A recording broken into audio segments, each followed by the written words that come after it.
Dutch dan Philidor ini, dia muncul tuh tidak begitu populer, tapi dia jadi taruhan daripada suatu pertarungan penentuan.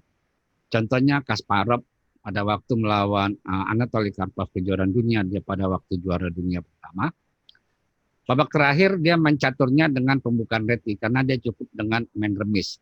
Jadi reti opening ini punya suatu keunggulan, suatu hal yang lain daripada yang lain. Pembukaan ini jarang dimainkan, tapi sekali dimainkan tingkat dunia. Apa aja yang pemain tingkat dunia, salah satunya adalah reti. Kemudian yang sebelumnya sudah kita ajarkan dulu adalah English, C4, dan satunya lagi Alekhine. Alexander Alekhine itu pembelaan dari Alexander Alekhine. Pembelaan yang jarang dimainkan, tapi di tingkat dunia kalau sudah dual meet, dual lomba, ya akan dipertandingkan. Baik, dari 21 pembukaan pembelaan para juara dunia. Jadi di antara kalau pilihan, mana yang paling baik? Semua pembukaan, kata Mikhail Botvinnik, juara dunia dari Rusia, adalah bagus ya. Khususnya yang 21 ini, yang penting adalah pemahaman. Pemahaman daripada seluk-beluk pembukaan itu, bagaimana dia gang-gang dan istilahnya penempatan buah-buahnya. Ya, baik, kita mulai dengan reti opening. Selamat pagi, Assalamualaikum warahmatullahi wabarakatuh. Opening ini udah populer di abad 19 ini, ditengahkan oleh Alexander di Alekhine, dan kemudian generasi penerusnya adalah Garry Kasparov dan Kramnik. Dia ditandai dengan kuda F3 ya. Jadi reti ini adalah dengan kuda F3. Apabila jawabnya dengan D5, itu kebiasaan dari hitam. Apabila jawabnya D5, inilah disebut reti opening. Tapi apabila si hitam jawabnya bukan langsung D5, jadi ada namanya Barca system, Barca system.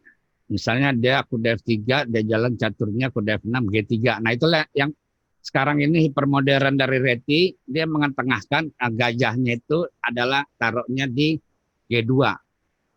Reti ini sifatnya pada dasarnya awalnya menunggu apa yang mau dijalankan si hitam. Kita pengen lihat si putih atau si hitam bisa berputar-putar, itu pembukaan pembelaannya selain dari reti yang sesungguhnya, bisa juga dia bisa jadi katalan. Ya, nah, bisa juga nanti dia jadi gambit yang diterima. Baik, kita lihat di diagram ada reti itu dibagi dua, reti close dan reti open. Kalau close itu D5 makan C4-nya nanti setelah dia nunggu rokade. Tapi kalau yang open, dia langsung di awal permainan di pembukaan angka keempat D kali C4. Itulah yang membedakan yang close sama yang open reti. Jadi D5 kali C4 posisinya kapan dimakannya, ada yang langsung, ada yang tidak. Jadi kita lihat urutan dari reti close ini, kuda F3 D5, C4 dijawab E6. Ya, E6, kuda F6, gajah E2. Nah ini sekarang yang berbentuk slav. Slav ini sebenarnya adalah D5, C6 untuk hitam. Jadi dia si hitam bisa mengalihkan permainan ke model slav, dan ini menteri C3, C2. Kenapa dengan jalan di menteri C2? Ada yang langsung minta dimakan, ada juga jalannya A4, ini slav.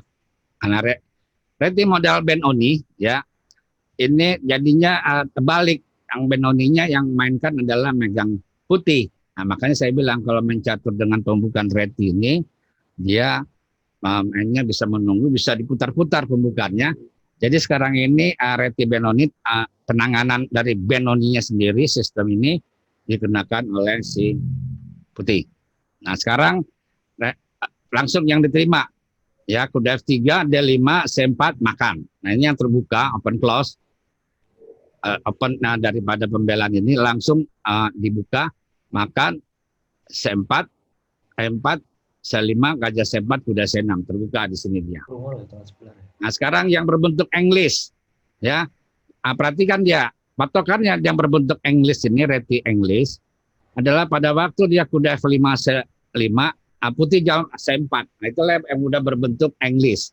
Dan ini English yang setengah tertutup dimainkan. Jadi yang didulukan main caturnya, kalau langkah ketiga, kalau si putih tidak jalan D4, itu akan terjadi namanya jadi English taras.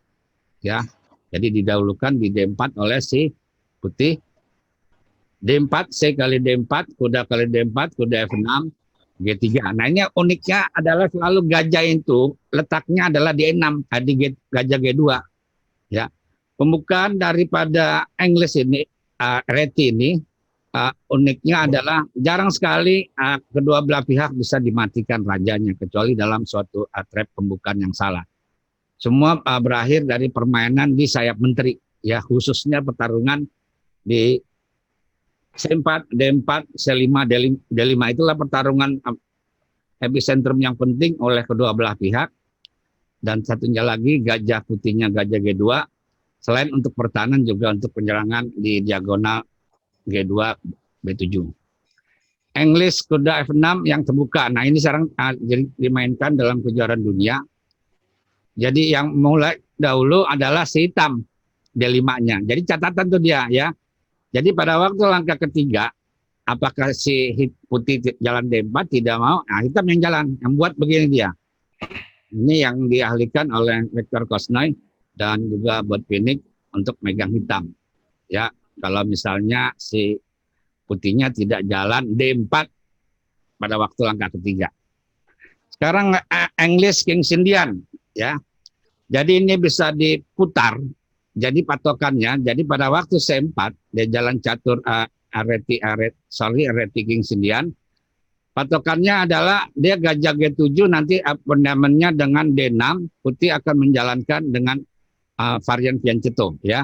Jadi kalau misalnya dilanjutkan di sini G3, gajah G7, gajah G2, rokade, ya, kemudian rokade, D3, D3.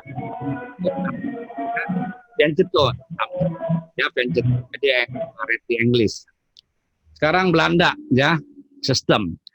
Makanya reti ini banyak dia varian-varian yang bisa berhubungan dengan pembukaan melawan D4.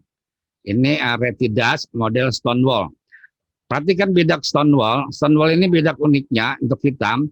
C6, D5, E6, F5. Nah, itu Stonewall, ya. Jadi dia benar-benar batu karang untuk di dalam. Kalau kita udah sampai dengan diagram, ya, sampai di itu, kita perhatikan dia. Sekarang kita lihat contoh-contohnya, bagaimana penanganan bermain catur dengan reti. Ya, jadi patokan reti adalah main di sayap menteri secara sepenuhnya, nanti baru pengalihan di sayap raja.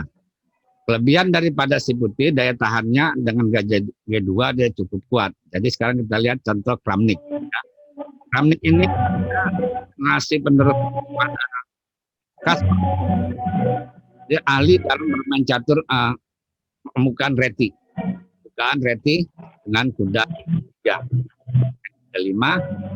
Ini agak sini. Ya, jadi patokannya pada waktu dia jalan habis kuda F3 D5, dia jalan caturnya G3, ini yang disebut modernnya, langsung partnya ditunda dulu, caturnya enggak didahulukan. G2, E6, rokade, kuda F6, D3. Daripada original reti, ya, pertama dengan C4, kedua dengan D3. Jadi balik kepada membuka King's Indian attack dengan jalan kuda P1 D2 dan selanjutnya dengan gajah itu A3, ya, dia mundur. Kali baru dia catur dengan C. Jadi pengalian lah daripada untuk di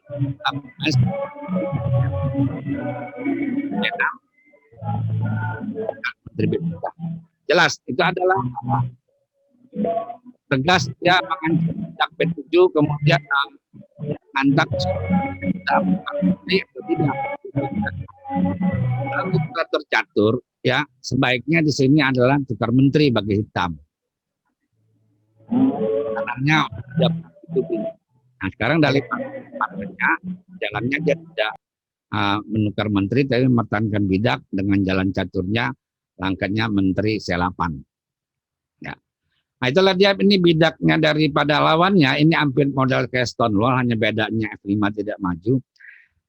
C6 D5 E6. Nah ini harus dipecah belah buahnya supaya jelas letaknya. Jadi jawabnya daripada lawan tadi tidak jalan menteri B6 tapi jalannya menteri C8. Ya. Makan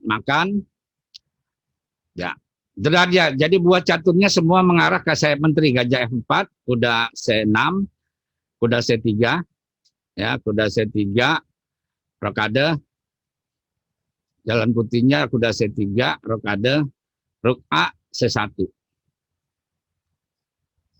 Ya, jadi sekarang jelas suatu ide daripada penerapan pembukaan apabila benteng bisa berkaitan berdua, itu kata Igor Smirnov dari pelatih dari Ukraina adalah bagus untuk putih, jadinya bentengnya semua hidup semuanya, benteng A ke C1 dan benteng F nanti ke D1.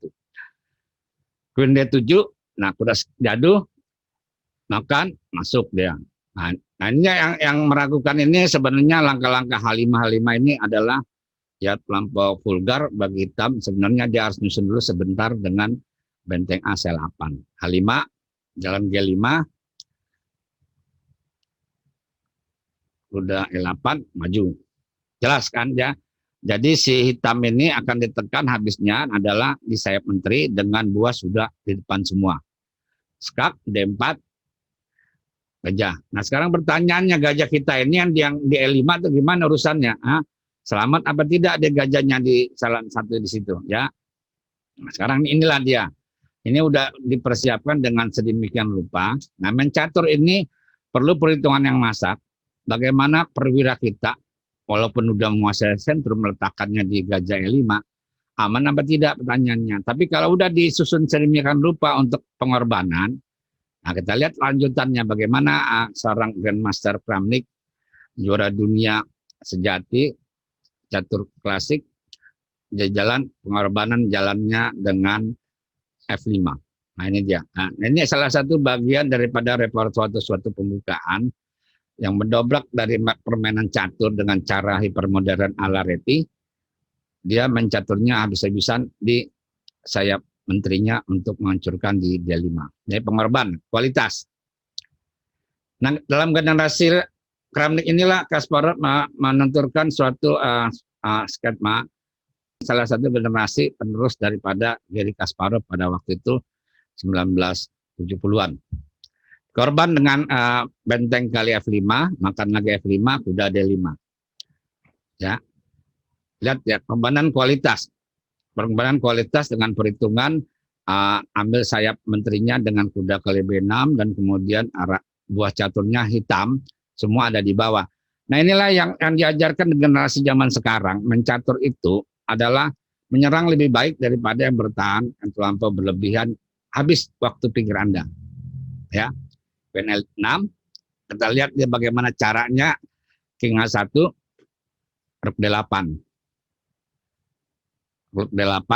Jadi kalau mencatur seorang Grandmaster, kuda ratingnya di atas dari 26, mencaturnya tidak ada yang dia bertahan habis. Dia akan counter attack, saling menyerang. Ya, Queen F3. Nah ini dia patokannya kalau orang mencatur menyerang, ya ini catatan saudara, bahwasanya tidak ada adu menteri. Jadi generasi Kasparov sama Kramnik ke bawah ini, menteri itu tabu kalau ditukar, kecuali ending menang satu bidak. Tapi kalau tidak ada menang satu bidak, tidak akan diadu. Nah, jadi saudara kalau main gambit, perhatikan jangan ada pengaduan menteri. Ya, E3, King H7. King H7, kita lihat dia. Buah caturnya itu ada kuda E8, benteng F8 yang tidak ada fungsi. Nah, itu yang akan bagaimana si putih ini menjalankan suatu buahnya untuk menyerang kedudukan raja yang sendirian di H7. Kuda F4. Nah, ini kalau mau pengancaman nih, pengorbanan lagi, kuda kali H5. Skak-skak bisa jadi remis atau mati di pihak hitam. Ya, Queen E3. Ya. Nah, jadi ada kalanya mencatur, ya, nggak selalu istilahnya langsung korban. Ada dulu jaga napas, namanya jaga napas dulu Queen G3 untuk menghalangi daripada persiapan lawan G5 akan dimakan oleh hitam. Queen G3 bisa C7. Ya. Nah, ini dia lagi ya. Nah, generasi penerus ini Vladimir Kramnik ini pada waktu zamannya itu sangat keras dan mencatur, korban ya 2816 ratingnya. Jadi pada waktu rating itu dia beda sedikit sama Kasparov, beda 12, Kasparov 2824. Oke, makan lagi. 6 ancam. Nah, jadi prinsip catur 3 pilar itu dan juga prinsip catur cara berproses berpikir, sekak makan ancam. Sekak makan ancam itu diperhatikan. Jadi kalau kita nggak ada ancaman sekak, kita lihat ancaman ke perwira yang lebih besar, menterinya diancam. Ya. Nah, ini garis-garis hijau kalau Anda lihat di layar, itulah cara penyerangan, cara yang bisa didapat oleh si hitam, putih yang garis hijau. Jadi apa aja bisa dicari di sana adalah dengan korban kuda kali H5, kemudian dapat benteng C7, kemudian dia akan masuk ke G6, mati di G7. Kuda C3, Queen B4, ya. Nah, sampai di sini pengolahan bidaknya jelas ya, sama perwiranya bagaimana kedudukan raja sendiri di H7. Queen kali kuda kali H5, G kali H5. Nah, sesuai tema kan tadi ya. Yang tema tadi garis hijau, itu proses berpikirnya. Jadi pengorbanan untuk mematikan raja lawan dalam posisi yang sendirian di sana. G6, King G8. Ya, bagaimana ini bikin matinya? Nah, bikin matinya adalah di G7 dengan loncat Menteri G5. Menteri G5, ya. Jadi pada waktu di jalan G6, masuk dia mundur rajanya. Kalau dia makan lagi Menteri C7, mati di G7. Ya. Nah, sampai di sini biasanya para Grandmaster menyerah. Oke. Nah, inilah contoh Anda mencatur reti dengan cara modern, menyerang habis-habisan di dua belah sayap menteri dan sayap raja yang diketengahkan oleh Kramnik dengan pemain catur yang bertipe agresif sekali untuk mematikan raja lawan karena dalam posisi yang terkurung. Tidak ada buah catur yang melindungi. Kalau putih dilindungi oleh gajah G2. Itulah saktinya, hebatnya main catur dengan pembekaan reti. Apapun yang terjadi, gajah G2 itu adalah senjatanya untuk menyerang dan bertahan.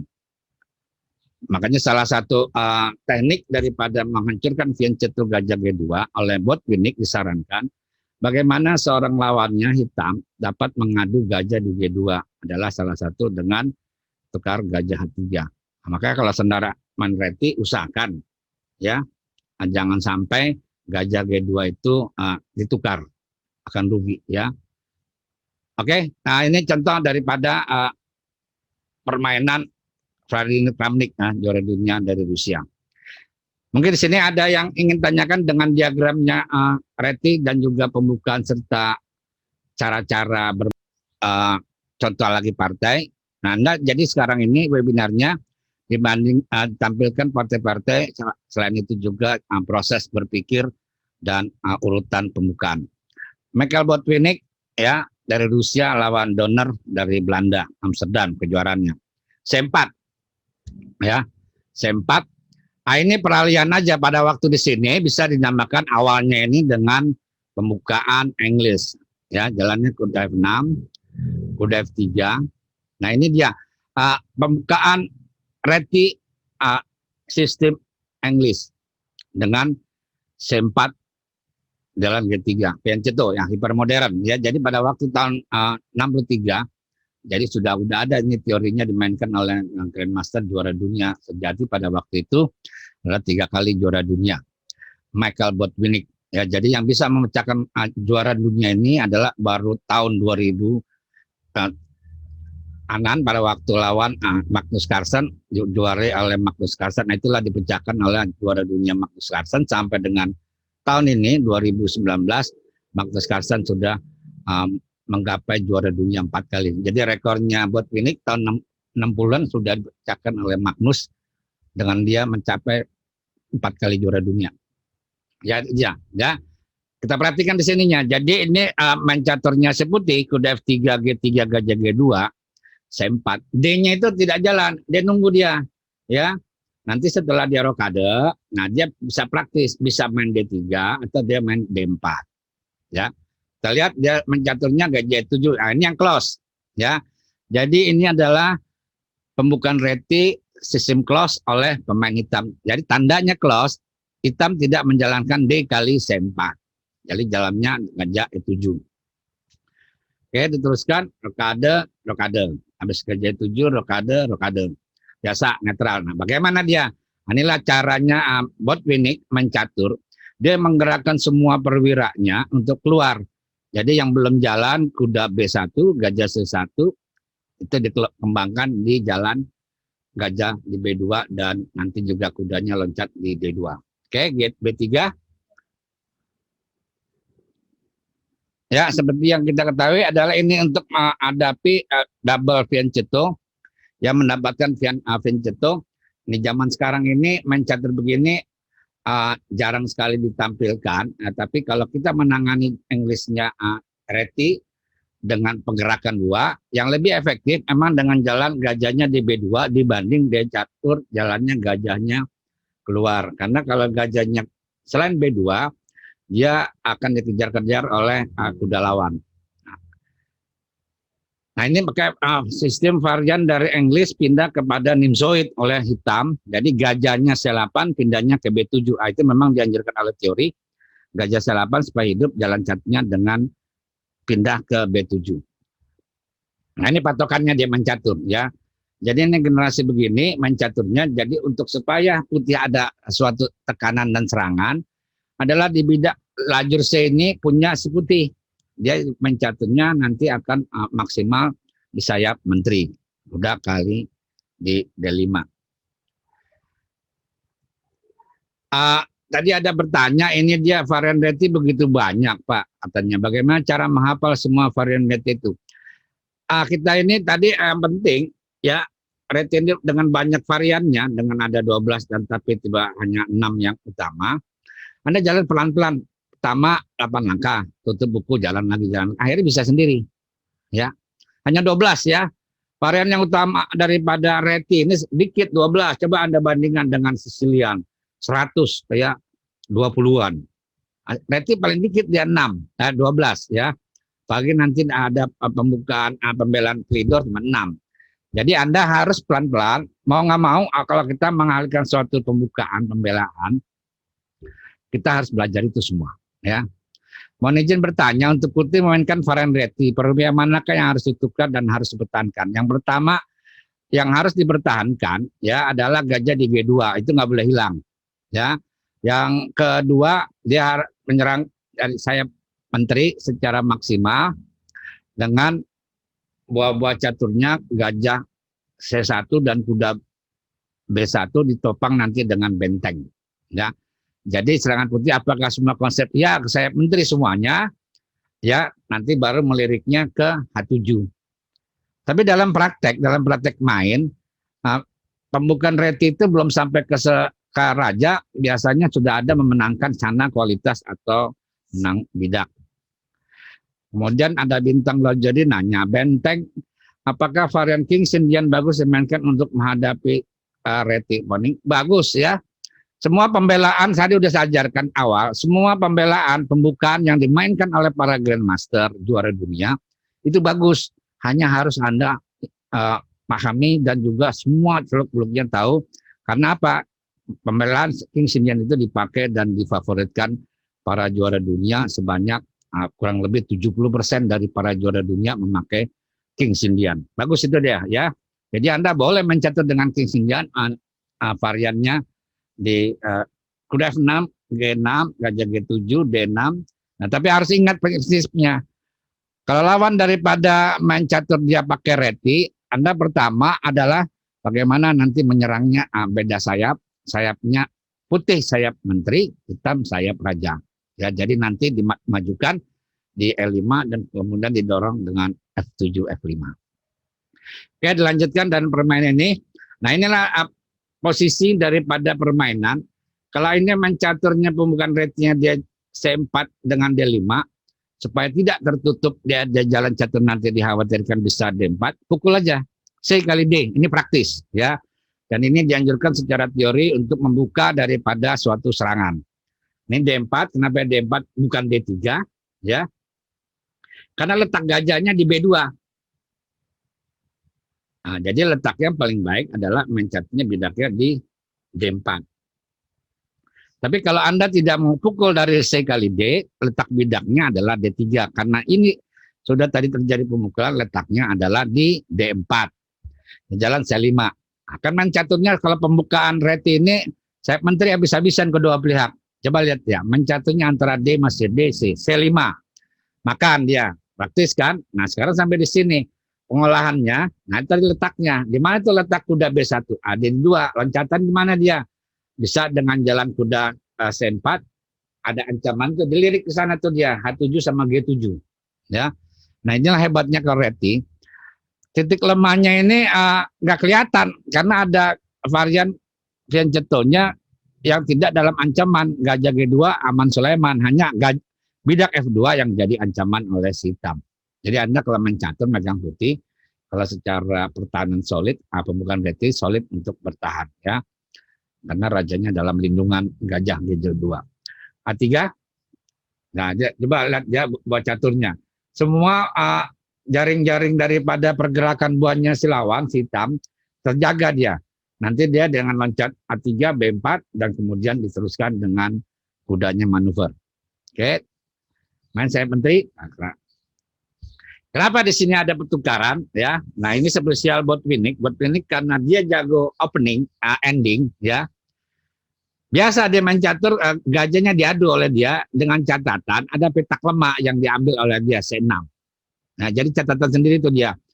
Kalau Anda ingin ngadu gajah, ya, gajah gajah G2 ini harus punya reasonnya, alasan yang kuat, ya. Dan juga Anda harus bisa mencatur dengan ending. Ya. Yang kedua, ada dapat titik lemah lawan adalah di C6.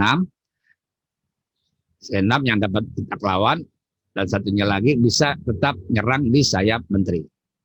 Oke, kuda D4 ditanda seru, bagus, adu gajah, makan gajah kali gajah, ya, gajah, king kali dia.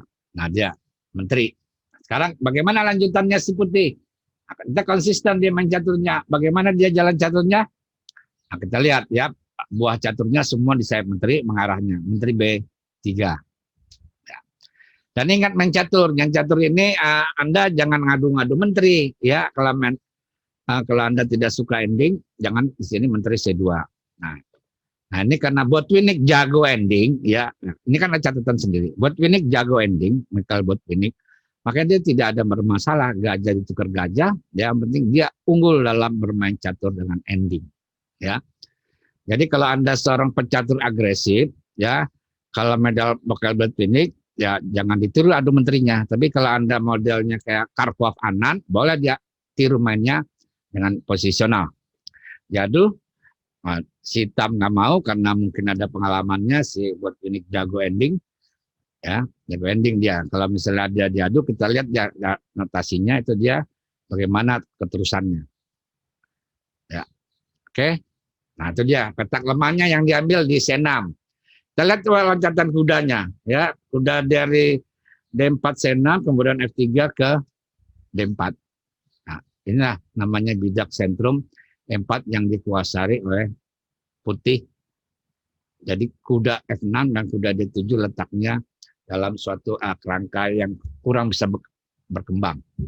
Nah, ini cara penghancuran daripada bidak, ya. Cara penghancuran bidaknya B5 ini dengan penukaran karena ketergantungan bidak itu. Jadi kemarin kita udah belajar bidak isolani dan bidak isolasi. Apa bedanya? Nah, kita lihat bidak menggantung itu yang disebut bidak isolani atau bidak isolasi. Oke, adu menteri nggak ada, tidak ada adu menteri, maju. Kita lihat kan, bahwa caturnya ngancam. Nah, ini catatan saudara, kalau main catur ya, itu prinsip sekak makan ancam itu jadi suatu metode yang harus dikembangkan dan dipikirkan untuk diterapkan. Main catur itu ke depan, bukan main catur itu nahan ya. Ada diadu makan enggak, dia harus ke depan, ngancam suatu perwira lawan. Jadi kuda C6 itu gunanya jelas, ya, ngancam, mencaturnya nggak bisa dimakan kan, B5-nya mundur dia terpaksa. Ya, mundur. Nah, itu dipertahankan kuda C6-nya dengan tidak makan di A6 karena akan hilang kuda dengan A4. Makan A5, makan lagi. Ya, makanya ini terjadi akan jadi ending. Nah, sekarang kalau kita main caturnya buah catur bagus, diadu-adu, jangan semuanya diadu. Kan benteng 8 itu ngadu semua. Nah, Anda nggak ada kemenangan lagi. Jadi kalau buah catur bagus benteng kita lebih aktif daripada benteng lawan, nah jangan diadu semuanya. Ya. Jadi rook D1, nah ini dia salah jalan dalam suatu permainan, bisa juga salah berproses berpikir, bisa juga jam caturnya sudah hampir habis. Ya, dia akan pengaduan habis-habisan, mencoba dia mencaturnya. Nah, tapi sekarang bagaimana sekarang dengan tanda itu jelek, ya ada jawabannya harus jalan caturnya rook A8. Nah, itu dia penekanan, coba lihat ya. Pertama petak di D6, ya. Yang kedua di B6, jadi kudanya nggak bisa jalan semua itu dianya. Nah, kita lihat sekarang jalannya kuda C4. Ya. Jelas kan? Ya, itu ancamannya berganda dia. Gandanya adalah di D6, di F6 letaknya. Kenapa dia? Udah di L8, aku udah mati. Nah, itu jaga hansip ya, jaga pos, nggak bisa jalan.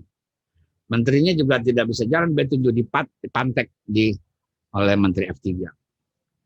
Nah, baru sekarang rook A1 ada gunanya dia. Nah, sekarang kalau dia ada di jalan benteng A8, ada baru sekak. Sekak dapat menteri, misalnya benteng A8, benteng kali benteng, menteri kali benteng, kuda kali E7 sekak, menterinya hilang. Ya, jadi jawabnya cuma rook C7. Nah, itu ada kan analisanya rook A7. Ya, analisanya tuh dia, ya dimakan sekak hilang. Oke, rook C7, nah dia udah. Nah, ini tinggal pengolahan aja dia jalan caturnya, rook A7. Ya, udah hilang, dia banyak menteri hilang dan lain-lain ya. Nggak bisa jalan, maksa makan, ya. Udah benang ya. Udah menang daripada kualitas penukaran dan juga promosi untuk bidak B5 akan promosi. Baik, itulah contoh dari juara dunia Michael Botvinnik, ahli daripada mencaturnya opening reti dan juga seorang ahli pakar mencaturnya ending ya, dengan tadinya penukaran menteri dia berani adu. Ya, saudara-saudara, kalau ada saudara mau tanya silakan chatting ya. Tadi kan ada Pak Bintang, ada saat ini kita berada mempelajari webinar 3 pembelaan, jadi harus agak cepat ya. Sekarang Dutch itu ya ini ditandai dengan jalan caturnya trapnya. Ini trapnya dari contoh ya, contoh daripada main opening. Nah, ini variannya yang dilakukan oleh si hitam ya, D kali C terbuka. Coba lihat ya. Kenapa dia main catur bisa ada korban menteri dan yang salah segala? Cepat gajahnya C8 ke depan. Nah, jadi kan ini posisi mati. Ya. Jadi dia Dodge, kebetulan namanya Dodge, dia lawan Konikovsky. Nah, ini masih benar. Kita lihat salahnya dia. Kalau kita lihat trap, kita lihat salahnya masih benar. Langkah sini dia 5, kurang benar, harusnya gajah 7 aja. 4. Nah, ini dia korban. Sementara ini korbannya. Nah, kalau dimakan kita lihat nih bagaimana si putihnya, caranya gorengnya nih. Nah, Anda ini mencatur kalau menang hati bidak, jangan cepat-cepat makan. Nah, udah hilang tuh kan. Nah, jalan lagi ke depan, kuda D6, benteng ke 8. Oke, ya. Nah, itu dia trapnya suatu pembukaan, pembelaan. Jadi kalau Anda bertanya bagaimana caranya kalau orang salah, ya dihukum dia secara teoritisnya. Wah, ini udah buang tempo. Kita lihat dari buku MCU atau ensiklopedia, langkah-langkah itu benar apa tidak. Begitu kan, nanti pada waktu bidak dikasih. Nah, ini gambit daripada Reti. Nah, ini dia, ya gambitnya.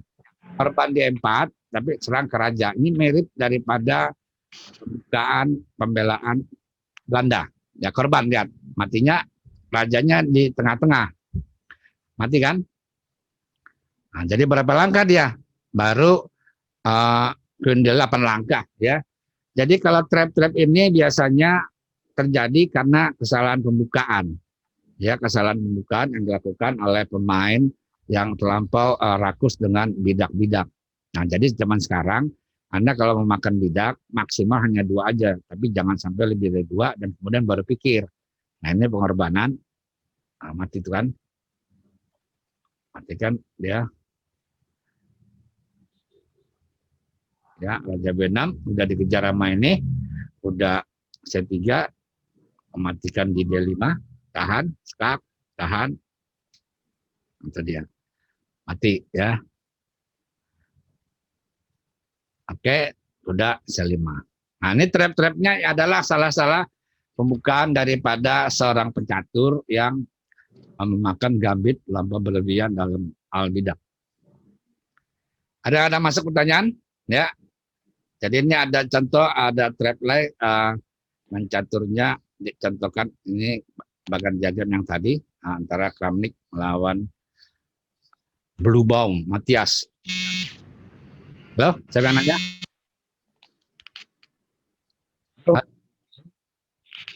Sevi Ruhian yang sponsornya puzzle 5 ya Pak.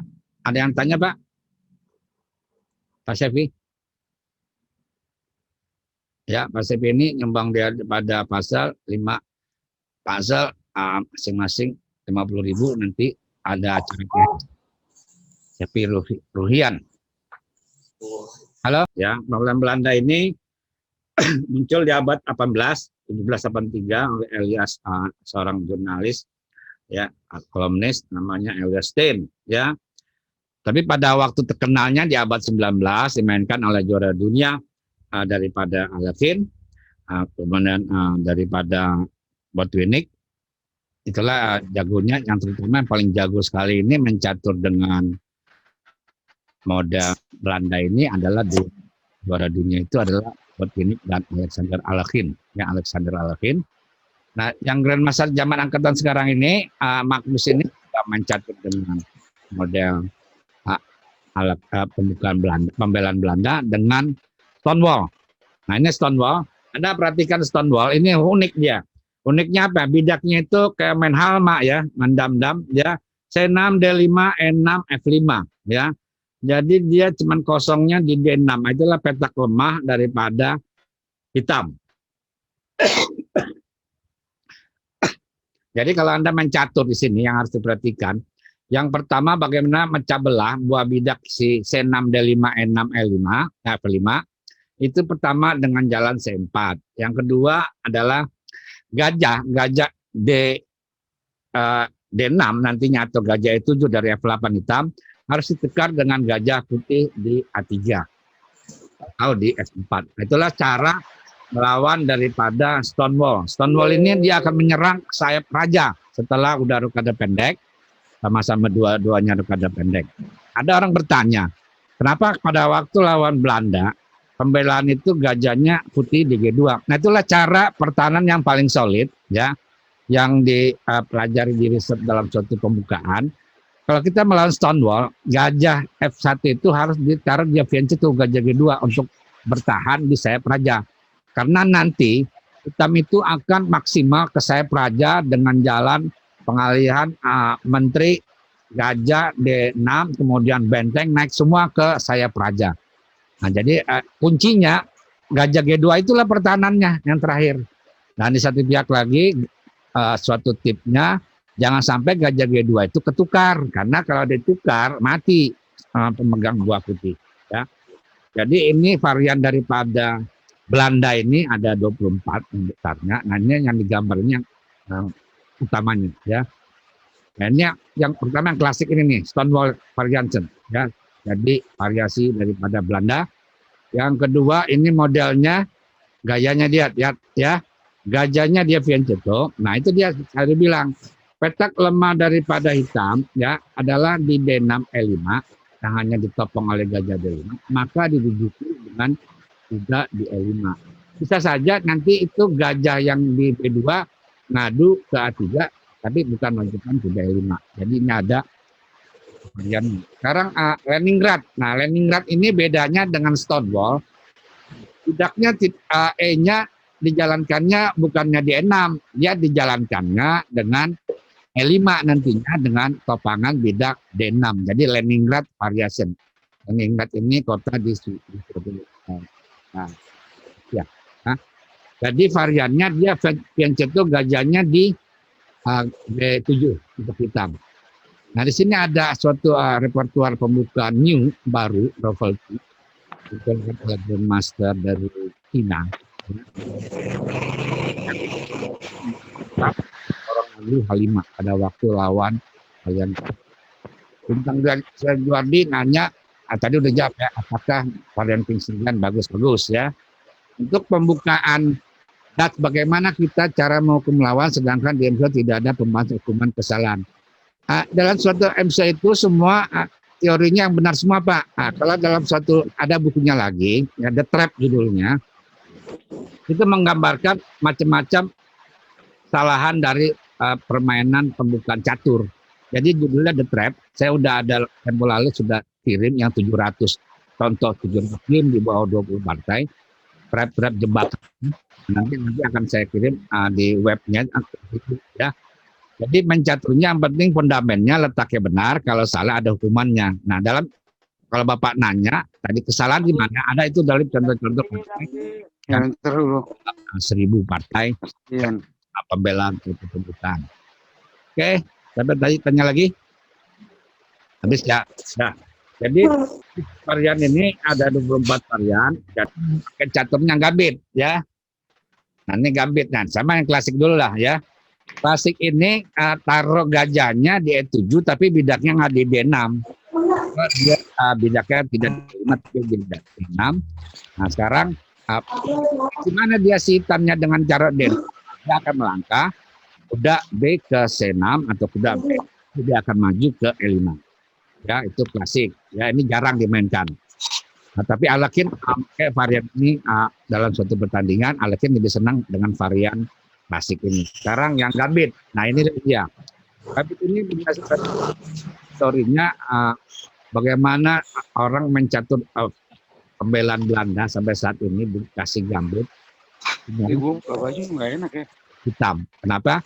Jadi banyak untuk putih. Jadi Anda kalau mencatur dengan bukan megang putih, ya untuk menghancurkan dari. Kalau mood gimana nih? Suara gue didengar nggak? Catur dengan gambit, buang E4, ya E4. Itulah dia.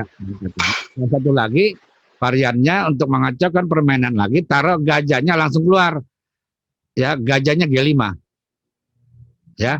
Jadi kalau ada kuda keluar tabrak dia. Kalau kuda F6, gajah kali F6, ya. Itu dia model varian yang beda anti dot, ya anti dot. Pertama dengan gambitnya, yang kedua dengan gajah G5, ya. Yang ketiga tadi varian tadi kalau dia pakai varian yang Leningrad G6 gajah G7, putih jalannya H4. H4 di korban H5, kalau dimakan kuda kali H5, benteng kali H5. Nah itulah dia pada main catur sekarang putih ini mendobrak dan menghancurkan pertahanan itu dari awal. Jadi di 10 langkah pertama dia akan buang kualitas atau buang bidak untuk menghancurkan dari pertahanan yang dibuat oleh hitam dengan pembelaan yang bukan Stonewall tapi pembelaan Leningrad atau Genevsky atau varian Fianchetto. Nah ini contoh ya, contohnya partai ya. Jadi jumlah dari suatu varian ini pembelaan Dutch ini cukup banyak ya, lebih banyak daripada Reti, ada 24 variannya. Itu ditandai dengan D4 F5. 4 F5. Oke, sekarang kita lihat contoh main caturnya yang biasa, yang tidak ada gambit, C4 normal, kuda F6, kuda C3, E6, kuda F3. Nah ini jalan E3. Nah kita lihat tuh kenapa dia nanti dia jalan E3, dia D5, E3, ya, E3, kemudian, nah ini yang tidak dianjurkan main catur variannya kalau kita ketemu stonewall, ya, ketemu stonewall, pertahanan yang paling baik adalah meletakkan gajahnya di fianchetto. Jawabnya adalah G3, bukan E3. G3 gajahnya di G2. Nah, kalau Anda mencatur E3, Anda ini akan diserang habis oleh si hitam. Ya, jadi nggak ada pertahanan gajahnya. Ya, gajahnya lagi pula yang C1-nya fungsinya sedikit, gajah yang putihnya si pemain putih nggak berfungsi, nanti dia hanya tukang jaga pijak C4 saja, ya. Jadi itu kurang bagus dia. E3, kemudian di jalan C6 stonewall. Nah ini varian stonewall, varian gajah di bawah, ya, bukan di G3. Gajah D3, gajah D6, ya. Nggak ada fungsi itu gajah putihnya jadinya, ya. Nabrak karang dia. D5 sama F5 karena terjaga oleh pijak E6. Oke, coba lihat. Dia hanya putar-putar aja di situ, nggak bisa nyerang. Ya, nah serang putih menghadapi nanti loncatan para perwiranya ke sayap raja. Kuda D7, kuda G5. Nah, itu langkah yang kurang bagus. Ya, ancaman dah, ya. Dan mencatur ini ngancam kan D6, ya. Sekarang mencatur metode skak makan ancam dilakukan. Anda ancam, ya, jangan pikir dulu jaga, ancam lagi bisa yang menguntungkan. Mana yang bisa menguntungkan, ya? Nah, itu dia. Korban. Nah ini sistem korban ini bisa hampir sama dengan sistem pembelaan Prancis kalau Winauer, kalau si hitam terlalu cepat blokade. H2, kalau Prancis itu H7 ya.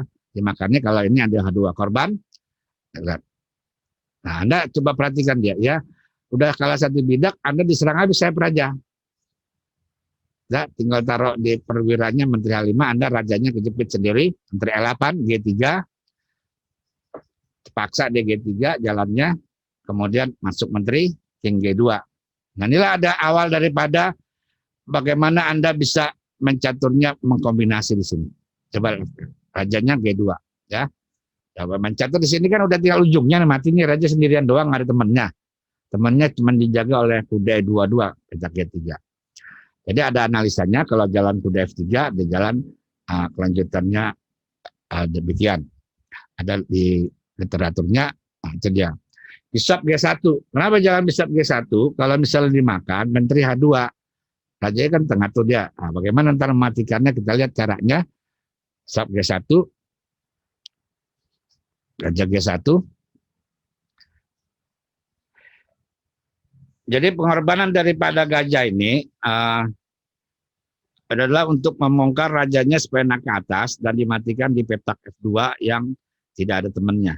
Ya, jadi dikorbankan untuk menteri datang K2 dan mencegah putih langkah pertahanan yang kuat di benteng H1 supaya tidak ada serangan balik daripada si putih. Nah, itu korbanan dia. Nah, jadi Anda mencatur kalau menganalisa partai, lihat caranya bermain para grandmaster, bagaimana mengolah matinya dia, ya lanjutannya.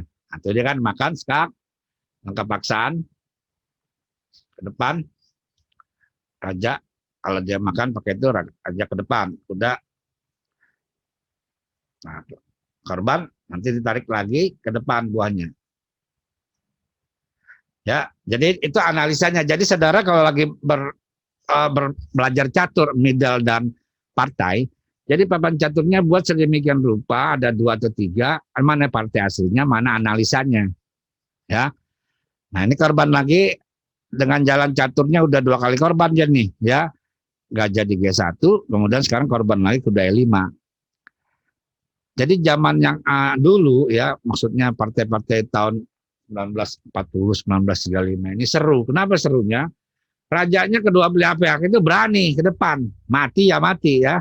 Kalau sekarang ini kan banyak kiatnya, udah bagaimana caranya bertahan yang baik dan lain-lain. Kalau yang zaman dulu ya, dia sama-sama maunya nerekam musuh, bagaimana matikan. Nah coba lihat ya. Raja di depan, perwira kalau dihitung, ya kan udah menang berapa buah tuh, ya? Ada 2 dia, udah menang perwira.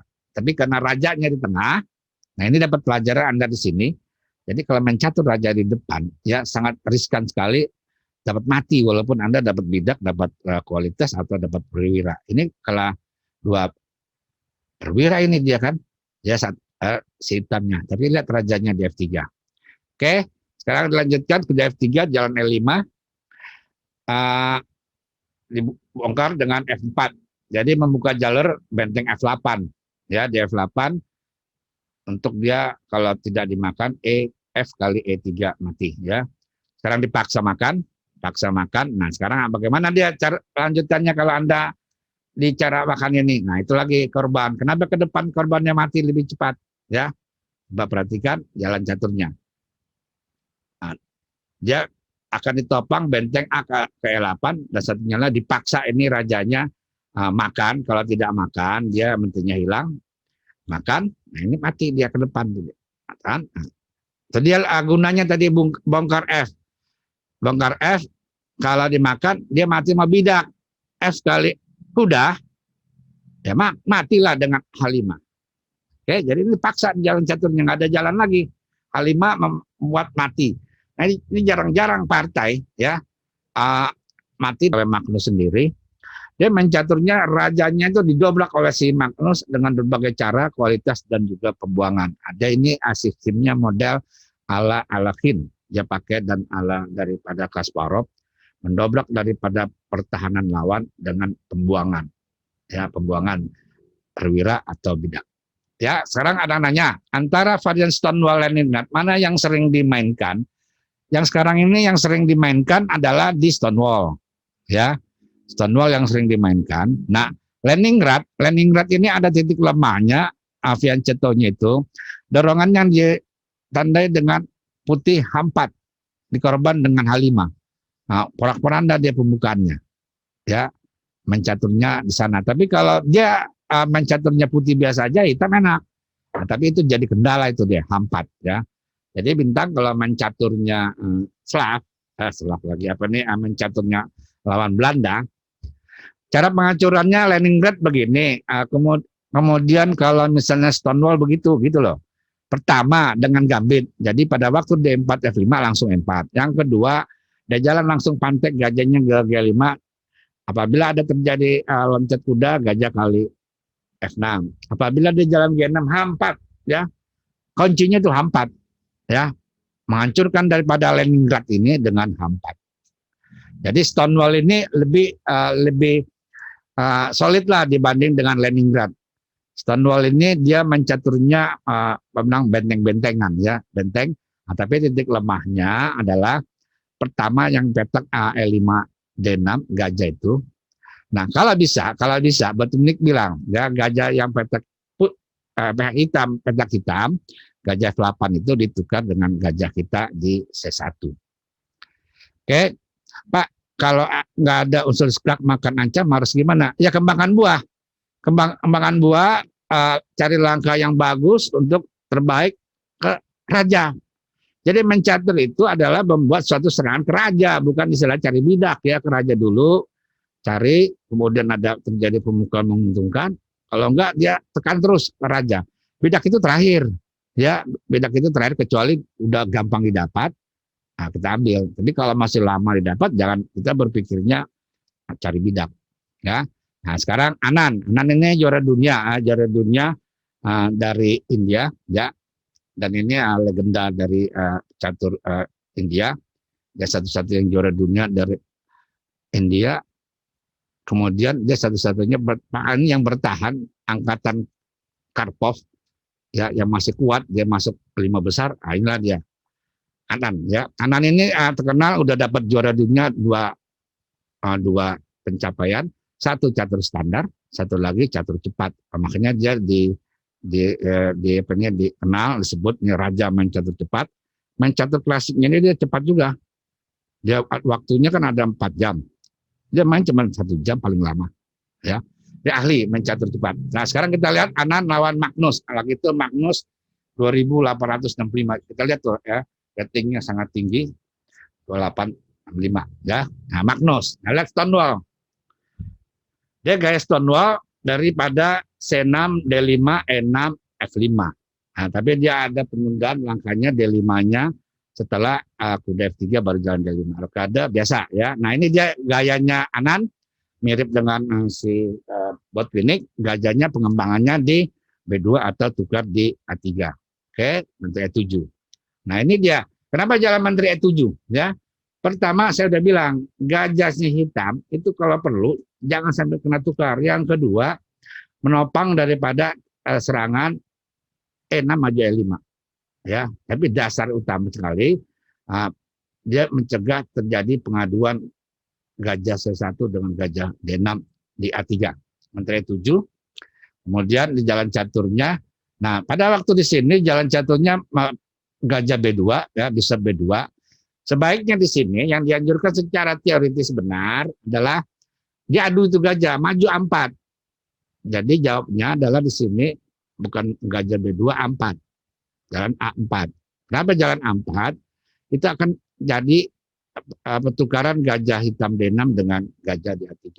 Ya, jalan caturnya menteri 7 lanjutkan ya, kuda E5 rokade ya. Ya, jadi istilahnya tadi menteri 7 menghindari pertukaran, makanya daripada itu si putih harusnya bahan caturnya ini dipaksa. Jadi lanjutan daripada ini si putih jalannya kuda 5. Nah, kurang tekanan karena apa, gajahnya itu kuat sekali nanti di D6. Harusnya jalannya putih jalan A4. Ya, dia jalan caturnya ini model ke depan kuda E5. Angka putih rencana menduduki sentrum kuda di depan ya. Nah, ini dia Magnus kelebihannya mencaturnya ini. Dia main caturnya itu berbagai macam sayap, di tengah main, di sayap menteri main, nanti sayap raja main. Padahal pada waktu Stonewall ini ya, Stonewall ini adalah pada prinsipnya si hitam ini menyerang ke sayap raja putih. Bagaimana cara nyerangnya? Bukan dengan jalan A5. Biasanya dia jalan caturnya kuda F6 itu loncat ke E4, kuda D7 loncat ke F6, dan nanti dilanjutkan maju ke G5. Ya. Nah, inilah daripada repertuar suatu pembelaan yang dimainkan oleh Magnus di langkah dengan A5. Nah, ini dia secara teori belum kelihatan lagi nih A5 ini mau kemana arahnya. Nah, ini Magnus mungkin berdasarkan risetnya, dia main caturnya mencegah daripada kekuatan putih di sayap menterinya yang terlampau besar. Jadi gerakan daripada struktur bidak ini, sisi-sisinya menterinya ya jadi lebih longgar dibanding daripada mencatur dengan jalan yang klasik kuda F6 loncat ke E4. Ya, itu dia. Jadi dia mencatur dua sayap dimainkan oleh si Magnus. Jadi main sayap menteri, dia main catur. Nah, inilah kelebihannya Magnus generasi zaman milenial sekarang. Dia bisa main caturnya kemana aja dia mau, bisa terjadi dengan kondisi ada repertuar pembukanya tadi A5. Makan, udah kan. Ya, coba lihat Stonewall itu. Dia tetap bentuknya C6, D5, E6, F5 nggak bergerak. Ya, itulah bentengnya, makanya Stonewall. Ya, makanya yang sama. Jadi di jalan caturnya di sini, kalau zaman-zaman yang dulunya dia jalan catur nanti dihancurkan dengan C putih jalan C4, kemudian B4 dan B5. Jadi penyerang berikut sampai tidak ini pertukaran gajah pasif membuat hitam lebih mudah. Nah, itu gajahnya itu ya saya kasih informasi. Dia seperti pembelaan Prancis, walaupun di bawah tapi kuat. Nah, sekarang ini kan belum ada fungsi nih. Kalau gajah C8 ada fungsinya apabila si hitam putih jalannya C kali D. E kali D, baru jago itu dia gajahnya. Tapi kalau sekarang nggak ada fungsi, ya suatu kesalahan dibuat oleh si putih. Kenapa dia jalan ditukar? Harusnya kuda itu diam aja di tengah. Ya, nah itulah dia saya bilang, main caturnya Magnus ya generasi milenial ini, dia bisa main catur di dua sayap dan di sentrum. Mana saya bisa jadi dogma teorinya bisa dilawan dia dengan repertoar pembukaan. Itu lihat coba H5 ya. H5 itu suatu serangan di sayap raja. Bisa H3, G6. Nah, jadi mencatat itu ada napas juga ya, E4. Jam kan? Nah, Dia. Nah, disinilah kelebihannya daripada Magnus. Dia bermain catur berani menghadapi komplikasi. Ya, bidaknya F5 kan akan hilang. Tapi dilihat dia kedudukan raja yang juga selawan. Nah, jadi saling serang ini menjanjikan pemain catur seru pada waktu sekarang ini. Nah, letak lemahnya ini jadi main catur itu balik-balik dia sekarang pembelaan das yang dipakai oleh Magnus. Sayap menteri lawan yang jadi dimin kelemahan. Harusnya yang jadi kekuatan lah harus putih. Karena dibalik oleh Magnus karena dia main catur dengan dua sayap dengan jalan tadi dobrak pertama A5. Ya lihat ya itu promosi A3. Tapi juga perhatikan raja si G8 apakah ada pertahanan? Ada dia, ya apa dia? Kuda. Kuda ada di F6.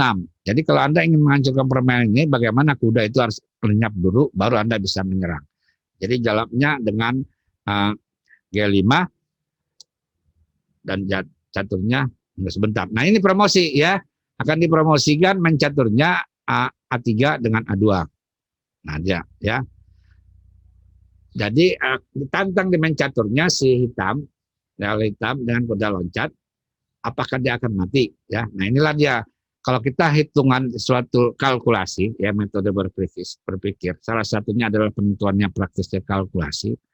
Jangan Anda korban dapat menteri atau suatu keuntungan belum tentu, ya. Nah, kita lihat juga bagaimana pertukarannya adalah A2 bisa di jalan promosi. Jadi D7 ini langkahnya lampau prematur ya dilangkahkan oleh pada waktu Anan.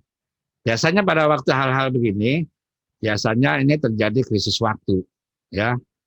Mungkin kedua belah pihak krisis waktu. Nah, ini langkahnya termasuk istilahnya dak dedo. Siapa tahu dimakan nanti diambil skak untuk mematikan Raja Hitam. Nah, tapi tidak dihitung. Nah, inilah langkahnya brilian ya. Jenius daripada Carlsen ini ya. Jadi tengah permainan itu tahu dia kapan nyerang, kapan bertahan. Nah, nyerangnya lebih banyak dari bertahan. Ya, korban menteri ya. Korban menteri dengan 2 benteng. Tapi itu yang paling bahaya itu bidak A3 itu dia akan promosi. Jadi pada waktu udah begini nggak bisa dicegah itu dia jadi promosinya habis ini di jalan A2 kemudian jadi.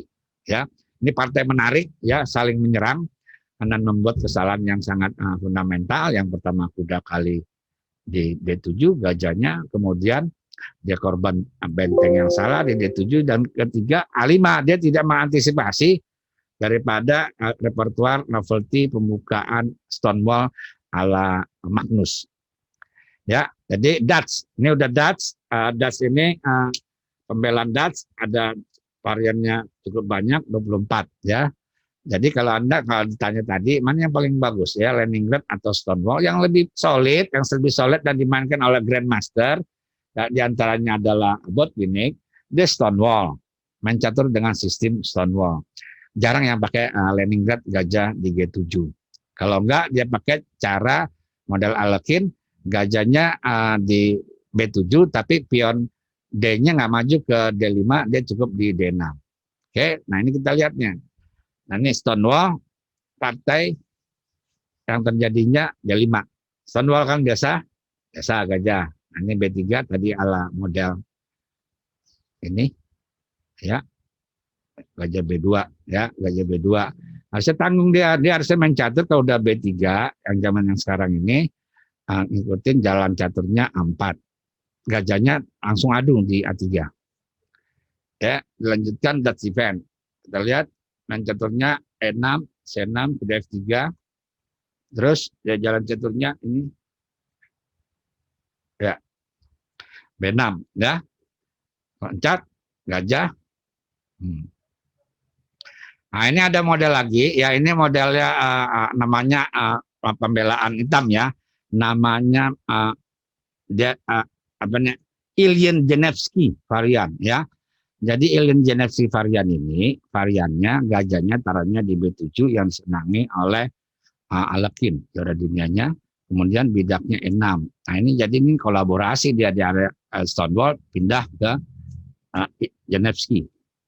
Ya, adalah ini bedanya sama tadi si Magnus. Gajahnya sini tetap di C8, tapi di sini dia taruhnya di B7. Bidaknya B6 dimajukan dari B7. A5, E3, ya variannya. Oke, nah dia makan. Nah, ke depan kan.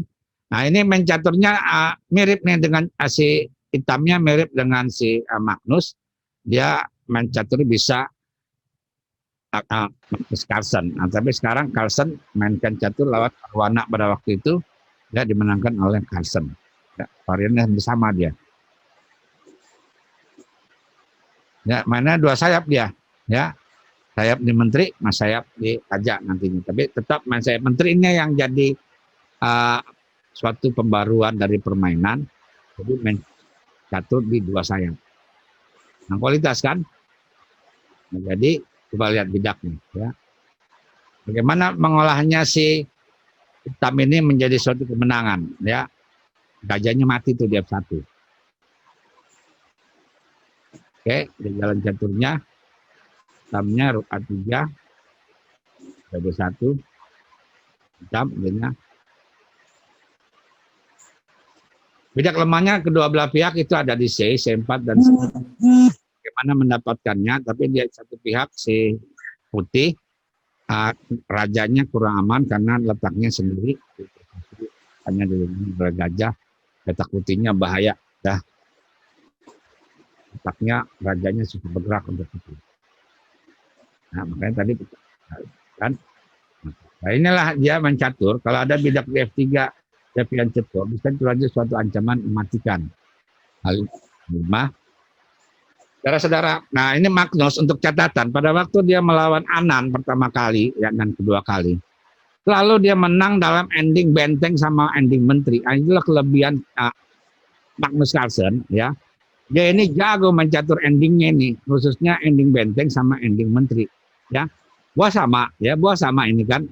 Bijak ya 1, 2, 3, 4, 5, 6, ya, satu dua sama 6 kan. Dia bisa menang itu. Yang penting ada buat caturnya yang mengganggu, ya, yang bisa dihilangkan, nah itu dia menang. Nah inilah dia dua cagak. Nah itu dia tanda serunya ahlinya seorang teori, ya, itu mencaturnya jadi G kali nya F H kali G4 dihindari, tapi dia ingin matikan raja. Jadi mencatur sistem walaupun Anda mencatur pada waktu masuk fase ending, ya, tetap kalau bisa untuk matikan. Nah ini untuk matikan tuh H4 itu matikan. Tapi kalau Anda cuma jalan caturnya dengan kali G4 tidak matikan dia, ya. Malah nanti bidaknya cerai belah jadi hilang. Itu kuncinya H4, King H2, ya. Bidak di H5, H4, jalan catur dengan raja. H4, King H2. Nah, paling ancam kan. Nah inilah kelebihannya mencatur yang sekarang saat ini adalah ancam lah, ya, ancam lagi, ancam tuh dia. Anda dapat, nah saya dapat bidak mematikan dua. Dan ini sering terjadi Magnus ini pada waktu lawan Anan, partainya di ending benteng main menteri, ya, partai dimenangkan sama dia dengan ending yang mematikan raja, walaupun ini tinggal benteng sama bidak atau menteri sama bidak, ya. Nah ini lagi dia mencatur, coba lihat dia, ya. Pada waktu dia sebelum jalan caturnya benteng kedua, ancam kan. Jalannya pelepasannya dia jalan caturnya E4. Nanti dia kunci menangnya. Makanya saya bilang kalau mencatur jangan langsung makan, ya. Nanti aja dia makan di tempo. Makanya kalau main ini itu ada tempo namanya. Itu dia jadi bidak jadi. Ya, C-nya itu yang paling bahaya. Karena kan bidaknya mati sama raja di bawah. Ada di hati ya, itu hanya jaga aja tuh. Ini salah, ya. Gimana Anda, itu dia bidakannya, hal apa itu yang jadi bermasalah, ya. Dan berjalan untuk promosi caturnya. Putar dia, namanya langkah mutar. Kan, start, mundur, dapat lagi 3 tuh dia. Anda dapat 2, saya dapat 3 plus 4 dengan E5 nanti akan datang, ya. E4, E5, G4 itu akan datang, jadi Anda nanti menang bidak mulus. Jadi saudara-saudara, ya, main catur ini tanpa juga belajar ending, ya, babak akhir, bagaimana bidak dan benteng, bagaimana bidak, yang penting lihat posisinya, ya. Dan dianjurkan pertama kali dari pelajaran ending ini untuk catatan saudara adalah bermain catur, belajar ending benteng dan belajar catur bidak yang diutamakan perlu diseruskan dengan ending dengan menteri. Oke, sekarang kita masuk ke yang ketiga webinar daripada catur kita ini terakhir ya, Philidor. Philidor ini nama satu grandmaster ya, dia munculnya ini sangat tua. Jadi cikal bakal keluar daripada pembukaan King's Indian, Ben Oni, Grunwald yang semuanya gajah G7, asal muasalnya modelnya dari ala Philidor sebenarnya tadinya ya. Sama juga Pig. Dia ini bergandengan dia modelnya. Pokoknya mencatur ada di D6, hanya bedanya di Philidor ini dia lebih dulu maju dia E5 sama D6. Nah, ini varian yang klasik ya. Namanya ada nama ya, Hanham ya, E4, E5, kode F3, D6, D4, nggak langsung dimakan. Nah, yang awalnya klasiknya itu adalah langsung dimakan, E kali D. Jadi Grandmaster Mamederov ini sekarang sangat terkenal, ya, dia sudah ada repertuarnya. E kali D4 ini cukup manjur kalau ditanganinya dengan track record cukup lumayan, 60-an% dia bisa menang sebagai hitam. Tapi variannya, nah ini dia, variasi exchange, varian pukul, ya pukul-pukul biasa kudanya F6 habis itu gajah 7 A6 nah, dilanjutkan nanti C5 jadi 4 lawan 3 bidak di sayap menteri itulah exchange yang diterapkan oleh Grandmaster Mamederov main caturnya secara sayap menteri untuk varian tukaran. Sekarang yang Nimzoid, nah Nimzoid ini unik dia kenapa digemari Grandmaster Alekhine. Uniknya di Grandmaster Alekhine ini kalau pakai varian Philidor ini walaupun tua ya abad 17, abad 18 tahun 1749 dia main caturnya itu variannya tidak makan langsung kuda F6 ya tidak F6. Nah saya sudah pernah lihat tim daripada Olimpiade Filipina, Vietnam ya kalau lawan dia model begini sebagai pemain hitam dia main caturnya kudanya F6 duluan pada langkah ketiga di jalan dengan kuda F6. Nah ini varian yang sangat disukai dan dijaga oleh Alexander Alekhine mencatur dan Nimzoid. Nimzoid sendiri ya itu Grandmaster. Variannya menunda langkah E kali D jalan kuda F6. Variannya sangat sedikit Philidor ya. Dia cuman hanya ada 6, nggak banyak ya. Tapi dia dipakai oleh para juara dunia. Kenapa dia unik aja dia ya. Dia unik. Tapi banyak jebakannya kalau misalnya nggak pintar Anda main catur Philidor, jangan main catur Philidor ya. Anda sebagai pemain hitam bisa kena perangkap oleh putih kalau Anda salah jalan. Ya, oke. Dia Nimzoid sekarang varian open. Nah ini yang paling bahaya dia nih varian open. Ini yang pernah kejadian bisa dikorban menteri, akhirnya mati si putihnya. Nah ini M4, E5, kode F3, D6, D4, gajah G4. Nah, ini saya kasih contoh yang mati ya coba dibuat diagramnya. Ini kan jawabnya gajah G4 nah, adalah pada waktu jalan caturnya mati di kalau dia tidak D4 kuda C3. Nah, ini contoh aja ya. Jangankan gajah terlampau cepat ya. Kalau gajah terlampau cepat dia bisa mati di F7, E4, E5. Nah, ini contoh aja kuda F3. Kuda F3, D6, nanti jalan gajah C4, nggak jalan D4, gajah C4. Nah jawabannya yang terbaik itu adalah gajah E7 ya. Jalan caturnya gajah G4, gajah G4. Hampir sama kan, hanya beda putih jadi dari D4. Udah C3 jawabnya, udah C3. Nah ini dia banyak pemain catur yang alam, istilahnya yang orang-orang salah jalan. Pak ini kalau main caturnya kalau dia jalannya H6, gimana jalannya? Ya kan begitu. Bagaimana dia jalan caturnya A6. Nah itu yang buang-buang tempo dan tidak bermanfaat. Nah ini contoh dia jalan misalnya A6 ya, A6. Nah, ya, ada korban lah. Seputih kombinasi buang menteri ya, pertama buang kuda ya. Lihat tuh dia. Dikasih menteri kan? Nah ini contohnya dia. Gajah kali D1 sekap. Raja E7 sekap mati. Checkmate ya. Nah itu dia contohnya. Nah inilah suatu kesalahan-kesalahan teori yang dibuat seorang pemain hitam mengeluarkan perwira sendirian, kemudian saya perajanya hitam tidak dijalankan buah-buah perwiranya. Oke, balik yang pada tadi, pembelaan daripada Philidor ya. Hanya 6 varian Philidornya. Philidor ini dia bukan hanya suatu grandmaster ahli catur, dia juga komposer ya. Dia ahli musik, dia komposer musik pada waktu zamannya abad 18, 1749. Dia jadi komposer, pencipta lagu ya, atau pengiring daripada suatu orkestra besar ya, atau pencipta konser. Ini contoh sekarang Grandmaster Fischer ya. Fischer lawan Fine. Nah, ini contoh bagaimana kesalahan yang dibuat oleh si hitam jebakannya. Lihat. Biasa kan? Nanti itu F7 jadi ancaman. Gajah, nah, korban nanti dia masuk udah. Nah, udah. Oke, korban kan nah, hilang lah ya. Atau dia kan. Nah, jadi kalau Philidor ini yang paling bahaya ini adalah ancamannya di F7 ya dalam berapa langkah. Makanya saya selalu bilang kalau Anda mempelajari satu teori, paling kurang ini Anda harus memahami langkah demi langkah, tahu mahamnya dan sampai dengan langkah 12. Baru Anda tidak ada kombinasi. Nah, tapi kuncinya ada. Nah, pada waktu lawan Philidor ini patokannya adalah jangan ditunda makannya E kali D4 langsung. Nah, ini Mehmediyarov mencatat begini dia sekarang ini terkenal E4 E5 ya, udah F3 D6 D4. Nah, ini kan Philidor. Makan langsung, nggak usah lagi pikir-pikir lagi, makan lagi baik kuda F6, kuda C3, gajah E7, gajah E2, kade.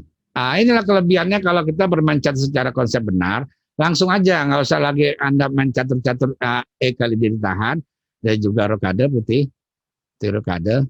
Nah, ini kuncinya. Mehmediyarov main caturnya 6. Ya, 6 deh caturnya. Kuncinya dia. Nah, ini setelah ditelusuri teorinya, ini teori lama tapi dipraktekkan secara zaman sekarang. Itu harus dicegah B5-nya. Kalau tidak dicegah, Anda misalnya jalan caturnya di sini B F4, di jalan catur F4 ya. Nah, ini sangat bahaya sekali mencaturnya dia ya, karena nanti dia akan mencaturnya bisa dengan C5 kan. Nah, ini gayanya si Mehmediyarov ya. Mehmediyarov ya, kuda ke B3 atau kuda ke F3. Nah, ditunda dulu nanti B5-nya ya. Benteng L8. Nah, kan? Nanti dia nyerang saya menteri Raja H1. Nah, ini kuncinya seorang pemain hitam, jangan cepat-cepat jalankan ke B5 karena nanti ada gajah F3. Kuda C6 dulu. Kuda C6 ya. Kuda jalan caturnya kuda C6 ya. Nah, ini si hitam dalam pada mencatur 4-3 saya menteri, nanti dia akan taruh gajahnya D6, dia akan pukul tuh gajah kali kuda E6 di B3 dan taruh kudanya ke di D4. Nah, itu nggak bisa diusir. Nah, itu kelebihan yang mencaturnya ya. Baik saudara-saudara, ada yang ingin tanyakan? Udah 3 pembukaan dan 3 pembelaan. Anda Philidor ya. Anda ini belajarnya kalau ingin jangan sampai kalah atau ada unggulnya, belajar caturnya partainya adalah Grandmaster Alekhine, Alexander Alekhine dan Grandmaster Mehmediyarov. Itu ya 2 pegang ya.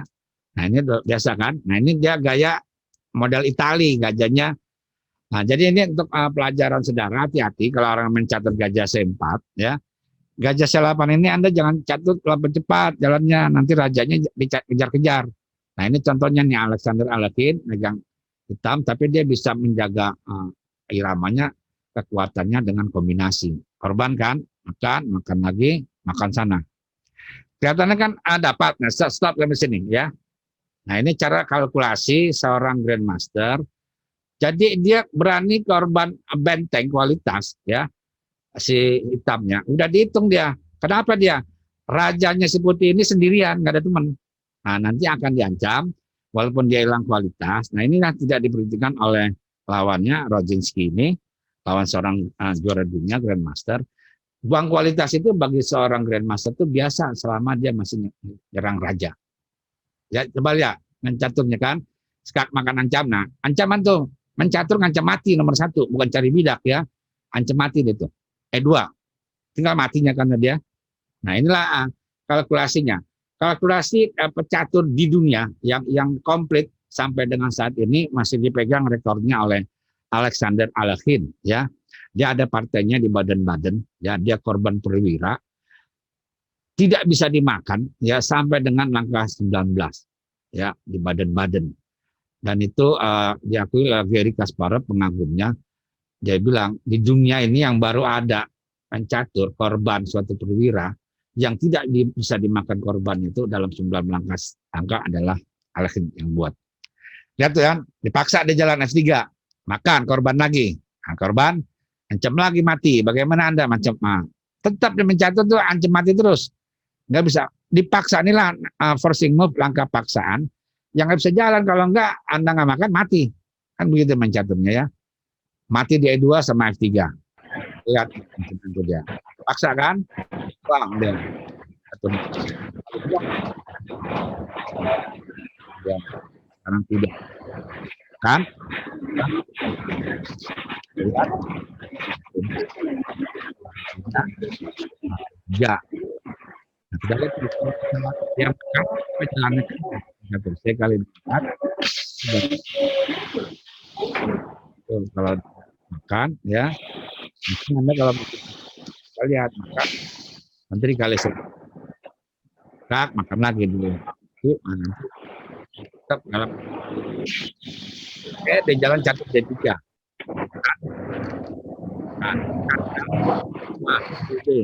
Nah, ini itu kan hanya hilang. Mati di 4, kasih lagi benteng. Jadi perwira dari mulai di F3 korban dengan benteng di alat korban, kemudian gajah kan terakhir tidak dikorbankan, mengejar raja yang sendiri. Nah, ini raja sendirian, punya bidak menggantung, raja sendirian, kan? Mati. Dikasih itu lagi dia, tapi ancamannya mati. Gajah 7 menyerah, ya. Pertama, ancamannya yang utama gajah 4 skak, yang kedua benteng bisa makan menteri yang itu menteri terisolasi sendirian aja itu. Kan udah benar, ya. Nah, Anda ini kalau misalnya mencatat bisa begini sebagai pemain hitam, ya. Konsep berpikirnya, thinking proses diperhatikan. Jadi mulai dari planning, ya kan, kemudian terakhirnya taktik strategi, kemudian kalkulasi. Ya, ini udah kalkulasi. Nah, hitungannya harus benar. Dari Anda bisa menang secara kombinasi, ya, kombinasi di bawah 20 langkah. Sampai sini ada yang mau ditanya chattingnya atau langsung silakan, ya. Nah, nanti kita terakhir ini ada puzzle, ya, problemat atau kombinasi memenangkan suatu permainan, ya. Ada 5 momennya, dan kemarin agak lumayan, ya, semua bisa. Minggu yang lalunya ada nggak bisa. Nah, kalian harap tuh Anda ini bisa semua karena itu mengasah otak, ya. Jadi kalau di India caranya puzzle-nya, buahnya itu tidak ada ditampilkan di muka, dia hanya pada tulisan anotasi doang, ya, anotasi ditulis, kemudian Anda menjawab dalam waktu 2 menit, ya. Jadi diagramnya nggak ditampilkan. Nah, jadi blind, ya, catur buta di bahasa Inggris. Oke, teori leader sekarang yang E4, E5, D4. Nah, ini yang variannya kan. Yang normalnya ini E kali D, ya. Normal dia makan. Kita lihat sekarang trapnya dia, benteng E8. Ya, itu kuncinya. Ada jalan caturnya, bisa rook E1, bisa F8. E1, ya, jaga mencaturnya. Nah, dan dia bisa juga meloncat dengan jalan catur C6, A4. Jadi kuncinya nomor 1, ya, sebagai pemain putih dan pemain hitam. Untuk pemain putih, jangan sampai ada keleluasaan bidak B itu bisa maju B5. Nah, karena kuda di C3 itu sangat sensitif sekali bagi putih kayak Sicilian yang harus dijaga. Jadi kalau dia A6 atau C6 harus diblok dengan jalan A4. Nah, ini varian Nenzoid, bisa ada jalan catur kuda F6 yang disukai oleh main caturnya Grandmaster Alekhine. Nah, ini dia varian yang termasuk gambit, ya, kayak Leventis, mulai di korban di F5, ya, seakan-akan korbannya itu di E5, tapi dia maju di depan buahnya. Ke depan, maju. Ya. Lihat, Mbak perhatikan ya, si putih seakan-akan dapat tuh di benteng di halapan dengan loncat kuda ke F7. Tapi bagaimana nantinya dia akan disergap oleh si hitam? Nah, kita lihat dia, misalnya di jalan caturnya variannya ke depan, menterinya nanti ke depan aja ngancam, ya. Jadi itu hanya tipuan sekilas. Ya, inilah trap-trap suatu pembelaan yang dipakai oleh seorang pemain kalau terlampau rakus dalam suatu pembukaan. Oke, silakan dia ada 5 ya, ada 5.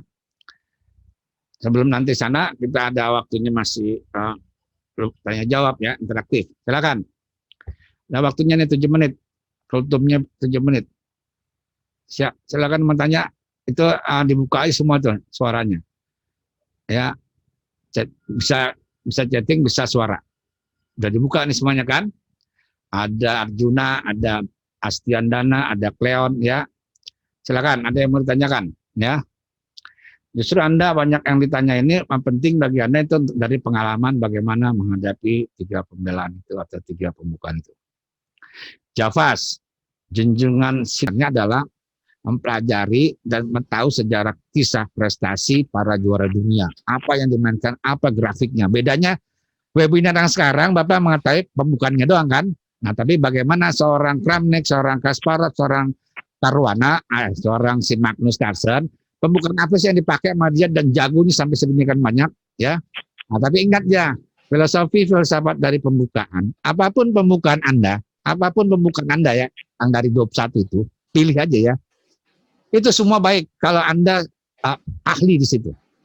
Jadi misalnya bintang, main catur dengan main Siciliannya, Dragon, Naido, udah jangan ganti itu aja udah. Tapi dialihkan, variannya kan cukup banyak, ada 60-an sekian ya. Anda alihkan ya. Bintang. Ya, langsung saja ya. Seperti biasa, jawabannya diketik di chat, bukan ngomong ya. Jawabannya diketik di chat. Ya. Saya akan share bangunannya dan silakan diketik di chat, jangan dijawab ya. Langsung dengan ngomong, jangan. Langsung ketik di chat. Oke, waktunya berapa menit, Pak? 2. 3. 2 menitan. Waktunya hanya dikasih waktu 2 menit sampai 11.41. Putih jalan.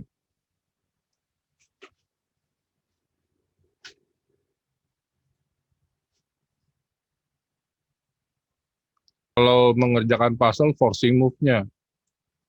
Ya, ada 2 varian. Kalau yang pertama skak. Kalau dimakan pakai kuda, berarti menterinya ke D5. Masalahnya, jawaban dari Astian dan Nadia, itu jawabannya... Saya jawabnya benteng E7. Nadia punya nih Pak. Benteng E7 nih. Benteng E7, ya otomatis kemana aja checkmate ya. Tapi kalau Astian punya benteng Raja C7, kalau Astian punya benteng Menteri D8 ya. Sorry, saya salah lihat. Nadia punya, jadi Nadia yang benar ya. Ya, selamat untuk Nadia. Benar ya Pak ya? Jawabannya ya. Nah, gampang ini Pak. Gampang. Yang susah nanti siapa ya? Pesertanya siapa aja ya? Perlu siapa ya masternya? Gilbert. Ada Gilbert? Mana Gilbert? Nggak ada. Cuman bintang Lazuardi aja ya. Oke. Jawabannya ASEAN Queen F6, G kali F6, Knight E6, King H8, Bishop H6. Ya, karena itu nggak ada ininya ya. Jadi jawabannya pertama mengancam checkmate, dipukul. Nah ini pukulnya pakai kuda yang di sekak. Gajah H6 ini nggak ada obatnya. Mati. Astian. Kuda E8, Raja G5, F4, dipukul, Menteri H4, Raja E3, Menteri F2 naik, bisa benteng ke sini juga mati, bisa Menteri F3 juga mati. Checkmate. Ya selamat buat Cleon ya. Putih baru jalan kuda ke B5 menyerang Menteri. Hitam menjawab dengan Menteri E5. Nah, secara tebak, langkah terbaik putih apa?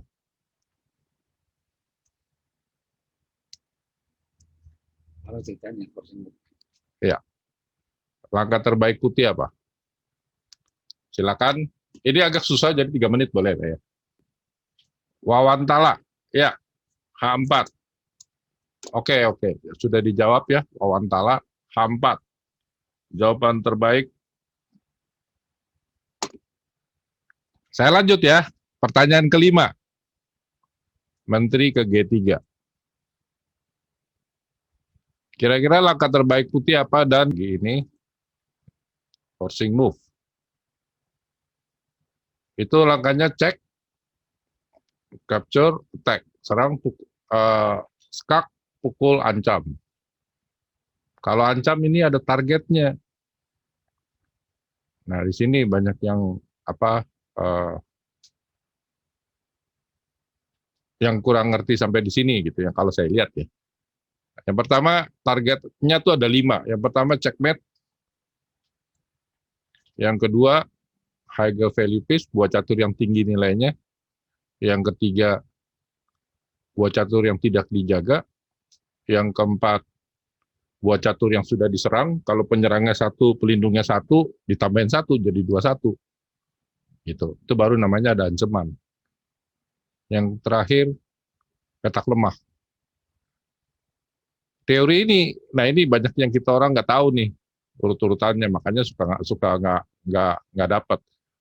Cara makanya gimana sih forcing move ini dalam menjawab kalau kita untuk menemukan langkahnya? Yang pertama kita tentunya harus detect dulu dari langkah pertama cek. Setelah didetect, kita harus mengkalkulasi satu-satu. Kalau ada yang bagus, lakukan. Kalau tidak ada, buang. Begitu juga kalau tidak ada yang bagus, lari ke yang pukul. Kalau diurutin step by step-nya sih seperti itu gitu ya. Yang kedua pukul sama didetect dulu.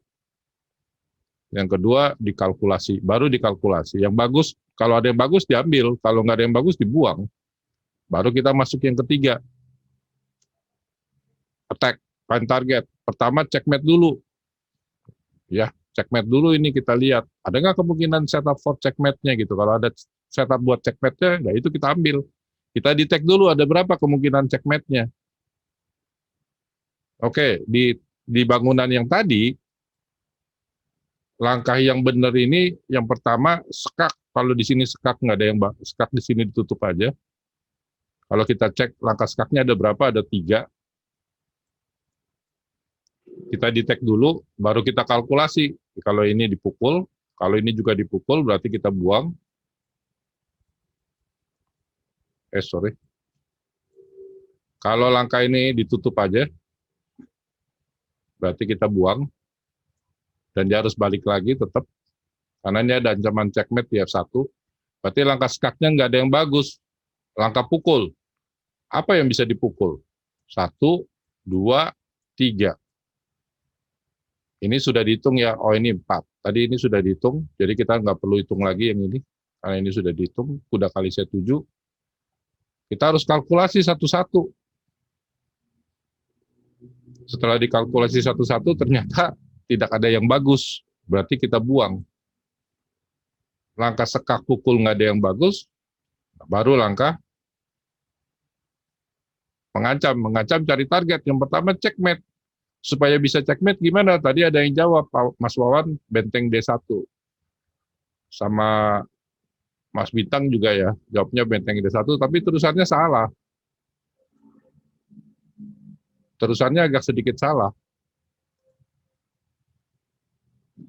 Ya, jadi kalau dari sini benteng D1, Mas Bintang tadi bilang benteng F2, bukan benteng kali D5 jawabannya.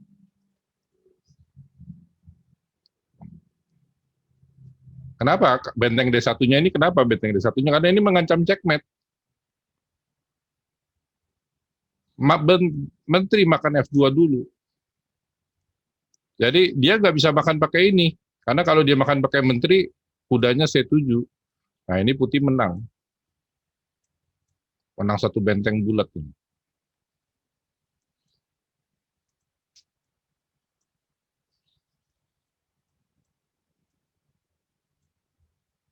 Ya, satu benteng bulat. Tadi kenapa langkah mengancam checkmate yang pertama? Karena ini, benteng D1 bisa benteng D8 bisa checkmate. Ya, kalau kita urutin step by step-nya pasti ketemu. Benteng C7, ini harus dipukul dulu. Jadi dia pukulnya pakai gajah. Dan lucunya setelah ini kita ulang lagi lah kepaksaan lagi. Dari awal. Cara mengkalkulasi itu seperti itu. Dimulai dengan skak. Langkah skak hanya ada 2, nggak ada yang bagus, langkah pukul. Ini juga langkah pukul ini mengancam checkmate.